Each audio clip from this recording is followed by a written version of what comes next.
Hare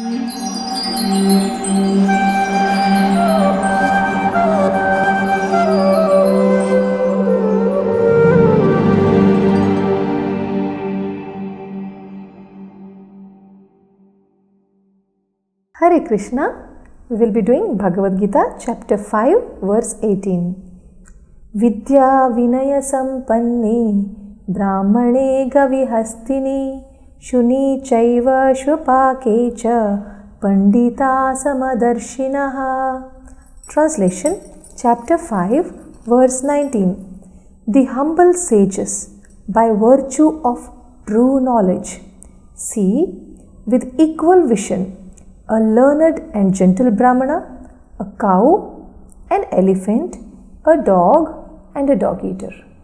See, there may be in society the difference between a Brahmana and a dog eater. Socially there may be differences for people who care for social way of life or social rules and regulations. But scientifically, if you are seeing, according to the various species, dog may be different from an elephant and it may be different from a cow and things like that. But for a humble sage who has true knowledge, what is true knowledge? True knowledge means the knowledge of the soul. That is Vidya. What is Avidya? The knowledge that is required for the body, for maintenance of the body. Like whatever we learn in school, social studies, science, maths, English, Kannada, Sanskrit, arts, music, games, painting, flute, whatever you learn in school, except the knowledge of Bhagavad Gita, everything is avidya. But of course, music, if you are singing only kirtans, then that also comes under vidya.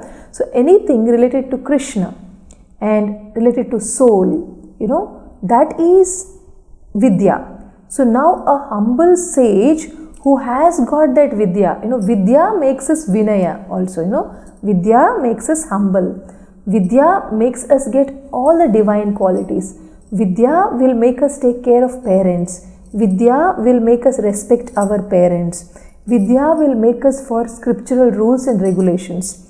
But what is avidya? If without vidya only avidya is given, then people go haywire. Actually, people sometimes, in the name of making money, because avidya teaches us how to make money, vidya takes us how to make mana into pure place where Krishna can reside.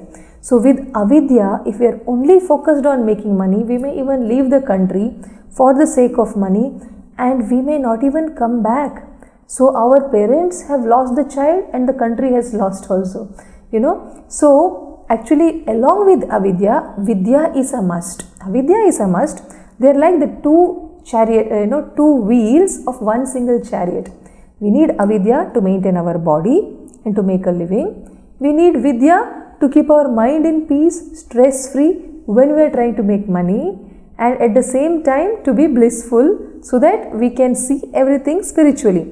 So such a person who sees things spiritually, spirit, the word spirit is there in the word spiritual. One who sees things spiritually, he sees the spirit soul in every living entity, be it a mosquito or a cockroach or a snake or a lizard or a cow or an elephant or a dog eater or a brahmana. To him, everyone is an embodied soul. That's all. So if that is our vision, then there is equality. See, people, they fight for equality. Men and women are equal. They fight for equality like that. But actually, what is the comparison between a rose and a jasmine? They are two different things, So, as far as bodies are concerned, male and female, they are different. They are like rose and jasmine, totally different. But as far as soul is concerned, yes, we are all equal. Soul of a male or a female or a dog or a brahmana or an elephant, all are equal. So if you really want to talk about equality, then you have to only talk about the soul.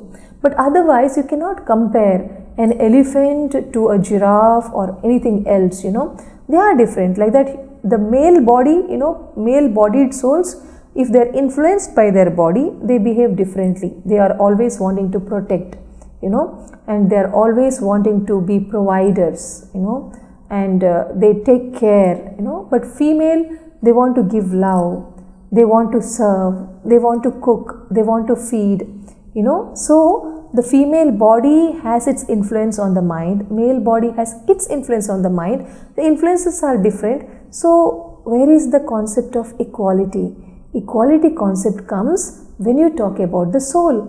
So Bhagavad Gita talks, it's a book that talks only equality, it talks about equality, but equality of the soul.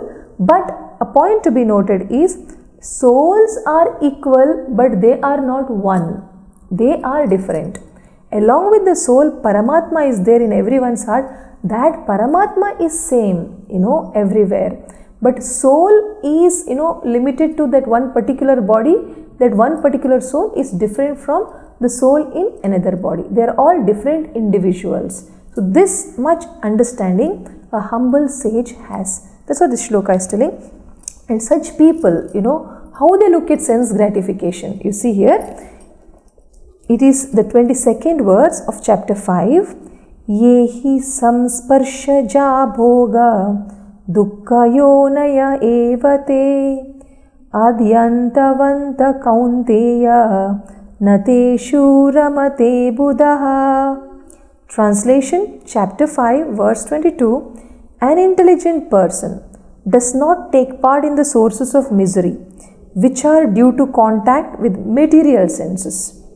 O son of Kunti, such pleasures have a beginning and an end. So the wise man does not delight in them. See, a person who sees soul in all living entities, such a person does not go for something cheaper.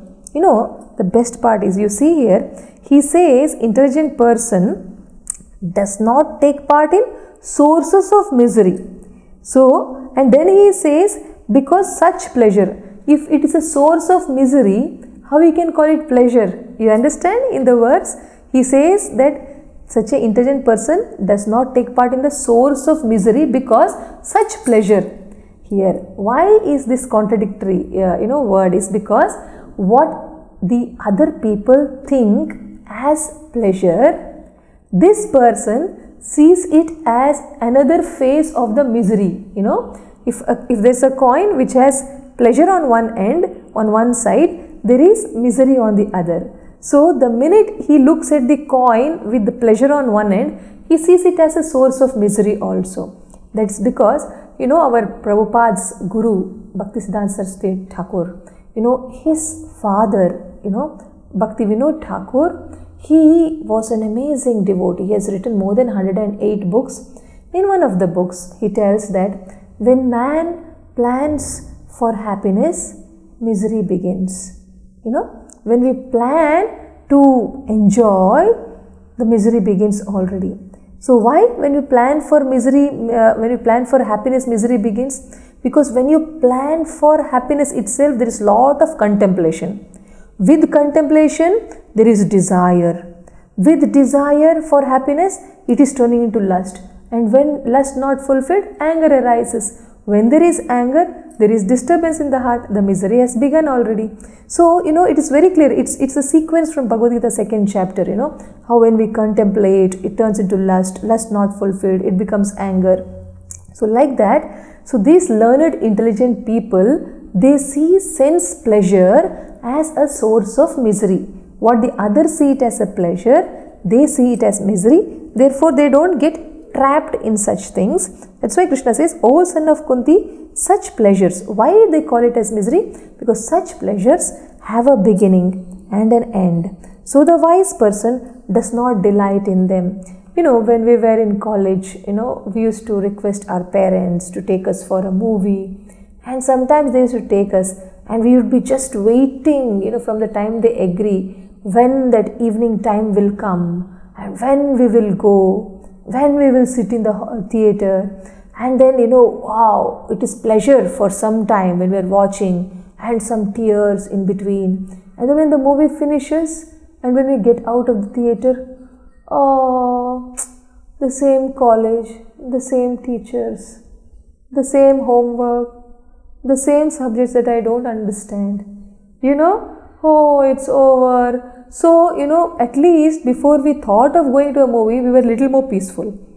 Now, because of this movie, we suddenly forgot all the things and we went into some kind of fantasy, mentally, that we are going to really enjoy, not knowing that it's going to be a very temporary thing. It's going to be very short. We didn't realize that. But after we finished, when we come back, then, we have to face the reality. That time it becomes more painful. So it was better we didn't even go there at that time, So like that, intelligent people will not actually depend or think of or meditate on such sense pleasures, because they know there is a beginning and there is an end to it, and they know how actually to be really happy. That is by understanding that they are a soul and they have a connection with super soul. Then they know what is their goal. That is to go back to Godhead. That is why they never get deviated, they never get disturbed when they see sense pleasures. Thank you very much.